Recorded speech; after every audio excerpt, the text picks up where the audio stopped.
trop fort ce que tu dis, parce que c'est vrai que Jésus, c'est la parole faite chair. Mhm. Mais donc, vu qu'il dit non pas ma volonté, mais la tienne, Mhm. vu que la parole était faite chair à cet instant T, est-ce que cette parole était déjà grâce ou est-ce qu'elle était loi? Ah, Parce que s'il dit non pas ma volonté, ça voudrait dire que sa volonté, c'était la loi. La parole en elle-même. Et quand il a dit non, mais la tienne, la volonté de Dieu, c'était la grâce en haut. tu as compris. Ouah, ça va trop loin.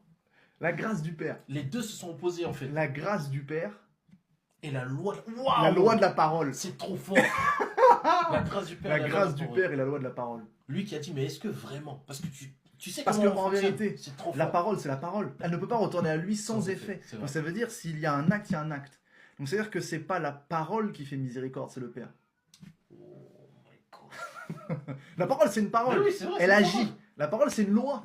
C'est une loi. C'est pour ça que le Seigneur, quand il explique qu'en fait, le Seigneur, Dieu le Père, c'est Jésus-Christ, c'est la même personne.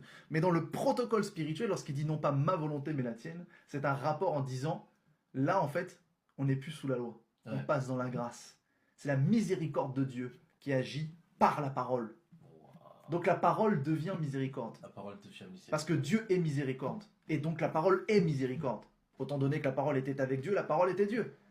Mais ça veut dire que même le mode de fonctionnement de la parole n'est plus un fonctionnement qui agit sous la loi, mais qui agit sous la grâce. Mais c'est pour ça que Jésus il est venu accomplir la loi. Il l'a pas détruite, il l'a accomplie. Non pas sa volonté, mais la volonté de Dieu.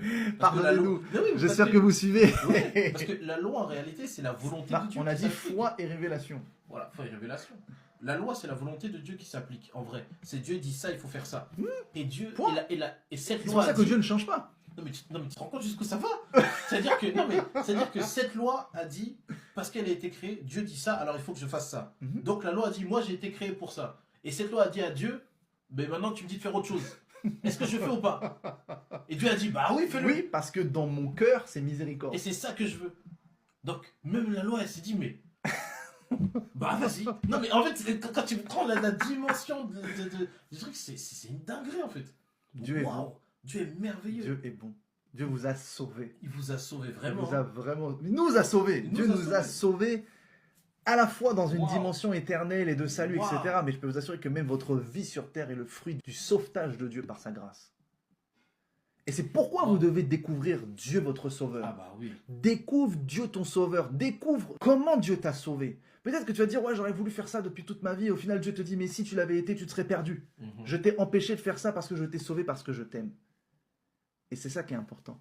Dieu vous a sauvé. Découvrez Dieu votre sauveur, ça va vous produire une reconnaissance, une révérence éternelle. Et ça va surtout être la clé qui va faire que votre feu du premier amour ne